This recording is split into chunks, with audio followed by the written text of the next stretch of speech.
Salam sejahtera untuk kita sekalian, Sobat Pengikut Kristus 2905.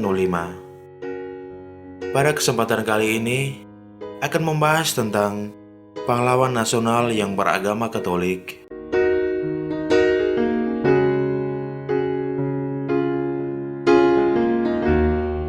Seperti dikutip dari laman resmi kemsos.go.id, saat ini sudah ada 191 pahlawan nasional yang telah resmi ditetapkan oleh pemerintah Indonesia sejak tahun 1959. Dari jumlah tersebut, ada sejumlah pahlawan nasional yang beragama Katolik yang populer dan patut dikenang.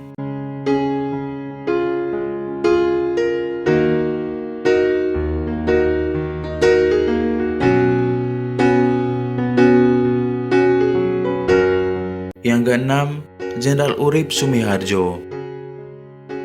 Beliau lahir pada tanggal 22 Februari tahun 1893 dan meninggal pada tanggal 17 November tahun 1948 pada umur 55 tahun.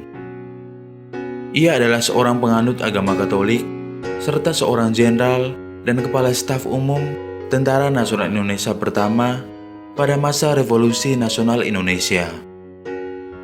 Pahlawan yang lahir di Purworejo itu menerima sejumlah tanda kehormatan dari pemerintah secara anumerta, termasuk Bintang Sakti tahun 1959, Bintang Mahaputra tahun 1960, Bintang Republik Indonesia Adipurna tahun 1967, dan Bintang Kartika Eka Paksi Utama tahun 1968.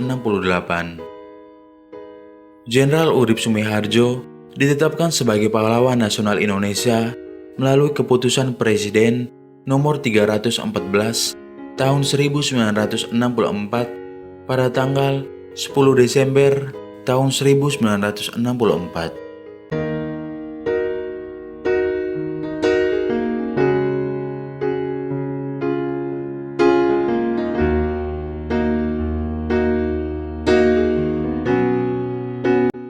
Yang ketujuh, Marsikal Pertama TNI Cilikriwut. Beliau lahir di Kasongan, Kalimantan Tengah pada tanggal 2 Februari tahun 1918 dan wafat di kota Banjarmasin, Kalimantan Selatan pada tanggal 17 Agustus tahun 1987. Ia adalah seorang penganut agama Katolik dan seorang anggota TNI Angkatan Udara. Ia adalah salah satu pahlawan nasional Indonesia dan Gubernur Kalimantan Tengah kedua. Beliau adalah penerjun payung pertama dari Kalimantan dan tokoh yang mempersatukan 142 suku Dayak untuk bergabung dengan Indonesia. Ia juga memimpin operasi penerjun pasukan payung pertama dalam sejarah Angkatan Bersenjata Republik Indonesia pada tanggal 17 Oktober tahun 1947 oleh pasukan MN 1001 yang kini dikenal sebagai pasukan khas TNI Angkatan Udara. Namanya kini diabadikan untuk salah satu bandar udara, yaitu Bandar Udara Cilikriwut dan jalan utama di Palangkaraya.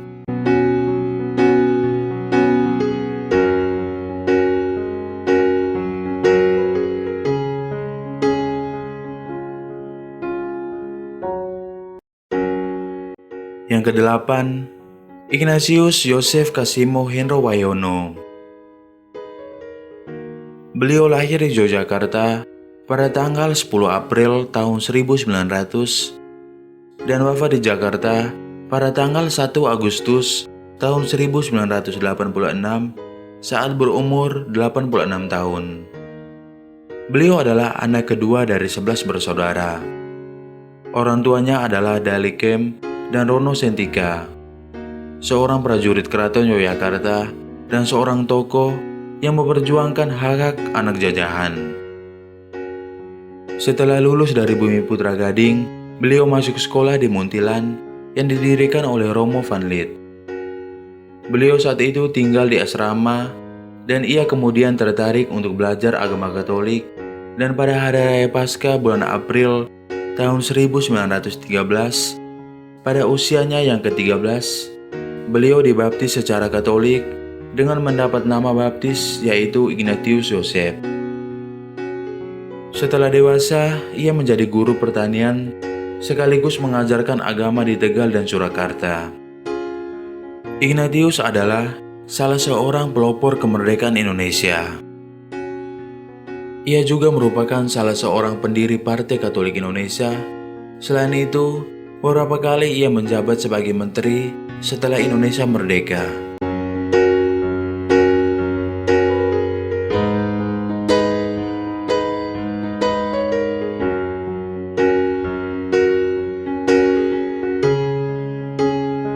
Yang kesembilan, Karel Satsuitubun. Beliau lahir di Rumadian, Kei Kecil, Maluku Tenggara pada tanggal 14 Oktober tahun 1928 dan wafat di Jakarta pada tanggal 1 Oktober tahun 1965 saat berumur 36 tahun. Beliau adalah seorang penganut agama Katolik dan berprofesi sebagai anggota Polri yang ditempatkan pada Satuan Brigade Mobile atau BRIMOB dengan pangkat agen polisi kelas 2 atau sekarang disebut Bayangkara 2 Polisi. Beliau adalah pahlawan revolusi Indonesia yang merupakan salah seorang korban gerakan 30 September pada tahun 1965 atau G30S PKI. Ia adalah pengawal dari Yosef Laimena. Ia dimakamkan di TMP Kalibata, Jakarta, karena merupakan salah satu korban gerakan 30 September. Beliau diangkat menjadi seorang pahlawan revolusi atas segala jasa-jasanya selama ini, serta turut menjadi korban gerakan 30 September, maka pemerintah memasukkan sebagai salah satu pahlawan revolusi Indonesia. Selain itu pula, pangkatnya dinaikkan menjadi Ajun Inspektur 2 Polisi. Pemerintah Indonesia memberi penghormatan atas jasa dan perjuangan Karel Satsuitubun dengan menganugerahkan gelar pahlawan nasional dan mengabdikan namanya pada Bandar Udara Karel Satsuitubun di Pelabuhan Ratu, dan pemerintah juga mengabdikan namanya pada kapal perang KRI Karel Satsuitubun.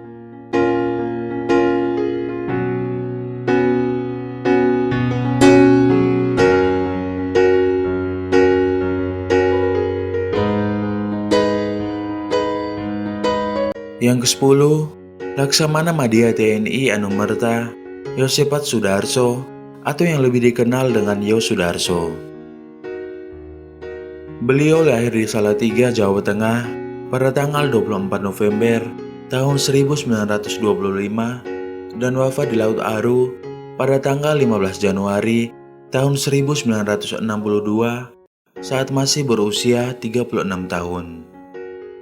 Beliau adalah seorang penganut agama Katolik dan seorang anggota TNI Angkatan Laut dengan pangkat terakhir Laksamana Madya TNI Anumerta.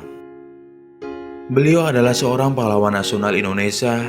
Ia gugur di atas KRI Macan Tutul dalam peristiwa pertempuran Laut Aru setelah ditembak oleh kapal patroli milik armada Belanda pada masa kampanye Trikora. Namanya kini diabadikan menjadi nama KRI Yo Sudarso, pulau, dan nama-nama jalan.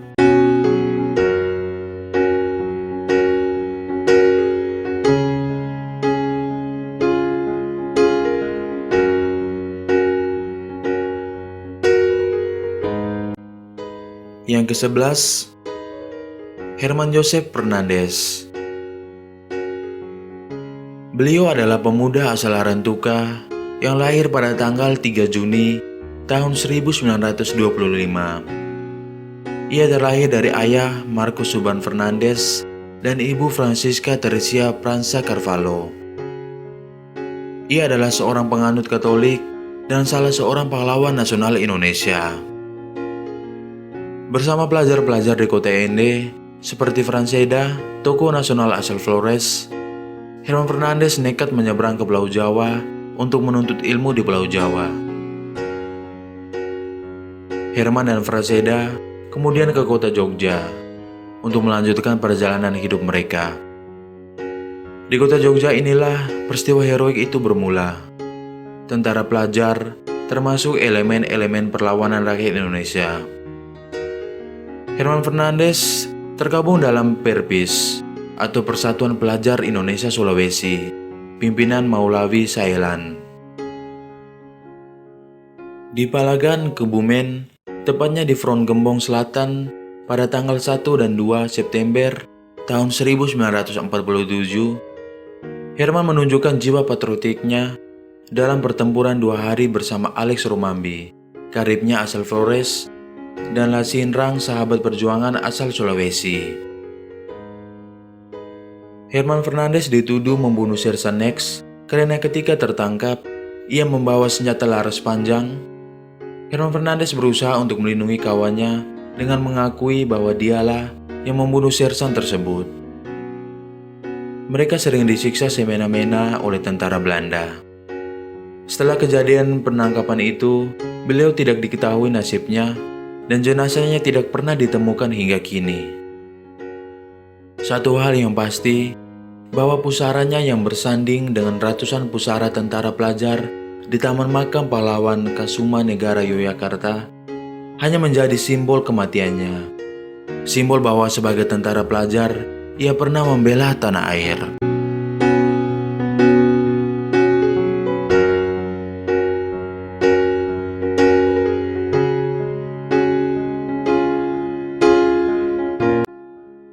Demikian, sejumlah pahlawan nasional yang beragama Katolik.